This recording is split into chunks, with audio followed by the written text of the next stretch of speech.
At this point, I realized who the Phantom Menace is. No, it's not Jorge. It's Qui-Gon Jinn.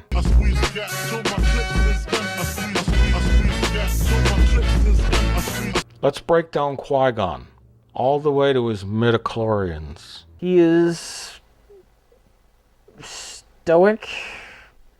His character is totally baffling to me, and I do not know why he's in this movie. Well, he has a beard. If you ask me, Qui-Gon Jinn and Obi-Wan Kenobi should have been combined to form a new character called Obi-Wan Kenobi. I don't remember that character. Okay, is Liam Neeson with the beard?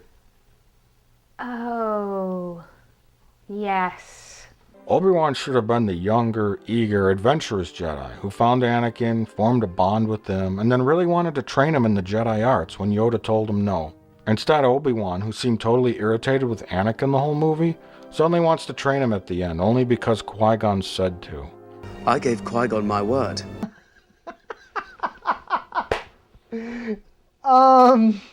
If they did have to have Qui-Gon, they should have had him on the ship, just like meditating the whole movie, and saying very little, and just being wise.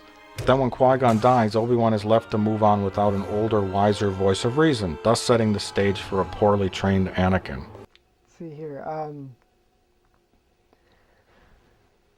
Stern?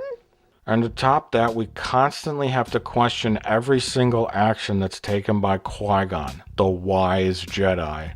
Almost every single line of dialogue makes no sense. Whoa. Hey, wait. How does Qui-Gon know what kind of gas it is before he smells it? Isn't that like a contradiction? Do you smell the deadly white gas? I guess it's a little too late. Maybe we just got a little sniff of it. We've got to warn the Naboo and contact Chancellor Valorum. Hey, genius. If you're going down with the army, don't you think it's a little too late to warn them about the army? Anyways, so then for no reason they decide to stow away on different ships. This is a minor point, but what would going down on the planet on separate ships accomplish? Let's think about this. Number 1, increase the chances of getting caught by 100%. 2, have no one else to help you if you get caught and get into a fight with robots. 3, increase the possibility of getting separated by hundreds, if not thousands of miles by not knowing where the other craft is going to land on the planet. But thankfully they both aren't discovered and they meet up in the same spot in the woods. Then, although the reason for them going down to the planet was to warn the Naboo about the army, they decide to follow a cartoon rabbit underwater. Why? Why not just keep moving towards the Naboo city? Hey, Ginny, I thought you went down there to warn the Naboo. How is this gonna accomplish that? What was your plan from the beginning when you got down there? Did you plan to find a magical underwater craft that would go through the planet's core? Or did you just plan to run along the surface? Let's split up. Stow aboard separate ships and meet down on the planet. Is this guy a fucking retard? Maybe that's why they call him Qui-Gon Jinn.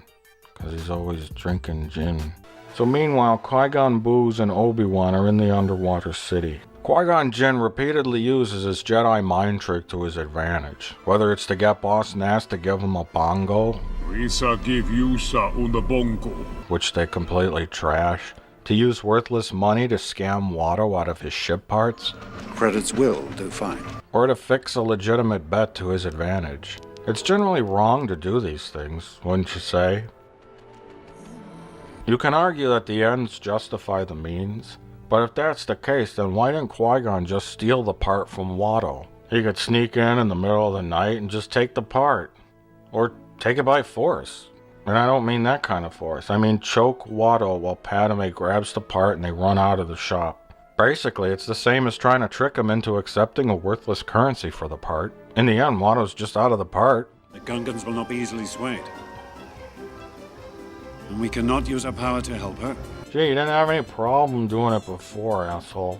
Anyways, so like idiots, they surface the bongo right in the middle of an occupied city in broad daylight.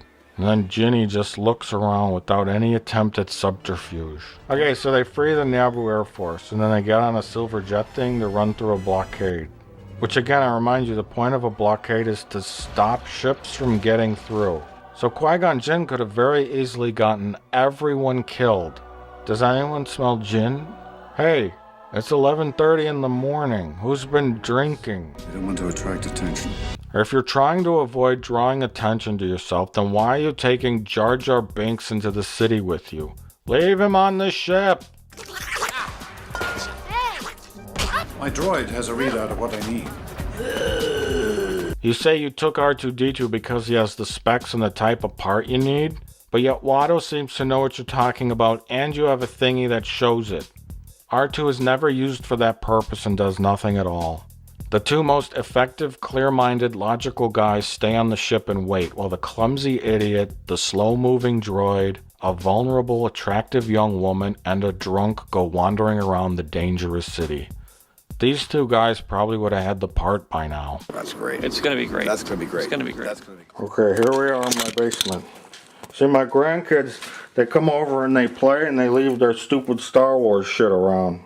The Qui-Gon sucker. They didn't even eat the sucker. This also leads me to believe that Qui-Gon Jinn is incredibly stupid. He could have just went to another junk dealer and used his Jedi mind trick to swap out the Republic credits for money that Watto would take. In fact, when they arrive in town, he says, We'll try one of the smaller dealers. smaller dealers. Well, that implies there's larger ones. Watto tells him he's the only guy in town who's got the part. And no one else has a T14 hyperdrive, I promise you that. Well, either Watto is using an older-than-dirt sales tactic, or Qui-Gon can really pick out which shop to go to randomly. Oh, wait. I guess midichlorians told him where to go so that he could find the boy. It was destiny or something. But instead of using like the most common sense approach to everything, Qui-Gon concocts some kind of convoluted scheme so that we could get to the pod race. I honestly still don't understand it. My ship will be the entry fee. What would the boy ride? He smashed up on my pod in the last race. Well, I have acquired a pod in a game of chance. So, you supply the pod, the entry fee. If it's going to be 50-50, I suggest you front the cash for the entry. I supply the boy. We split the winnings, 50-50, I think, huh? You keep all the winnings minus the cost of the parts in the end. So, you supply the pod. We lose. You keep my ship. Who was betting what? Then it gets more complicated later, when the bet changes. I'll take that bet. I'll wager my new racing pod against, say, Well, the boy and his mother. your pod is worth 2 slaves. The boy then. So Anakin built the pod, but Watto didn't know that he built the pod, so that he raced with Watto's pod. So then Anakin tells if Watto wins, Anakin tells Qui-Gon to pretend that it's his pod. And Watto says, I'm gonna put up the entry fee if you let me use your pod. They win, then the boy they get the money for the part, but if they lose, then Watto keeps the pod and the boy. Qui-Gon would have to pay back the Republic credits. Oh wait, no, he bet the ship. He bet the ship, and then if he loses the pod race, then Watto gets the ship in exchange for putting up the entry. Qui-Gon wins, then he gets the prize money. But then later on, they throw the boy actually into the deal. First it's the ship versus the pod, and the mom in the bet. So then if Watto wins, I don't know. If I lost everything. Whenever you gamble, my friend, eventually you lose. So Qui-Gon manages to pull off the most convoluted bet ever and somehow wins everything except for Anakin's mother. Even at the end of the movie, when they save the day and probably could get the cash to buy the mom from Watto, they don't go back for 10 years. Then the Jedi Council tells Qui-Gon that he cannot start training Anakin, but he does it anyways. I'm not allowed to train you, so I want you to watch me and be mindful. Qui-Gon and Obi-Wan go back as well for no reason, and they bring the little kid to a war zone for no reason. Once we get inside, you find a safe place to hide and stay there. Oh Christ, you brought the kid here too? Hey, here's a safe place to hide. Not in the city. But then something happens. Qui-Gon dies,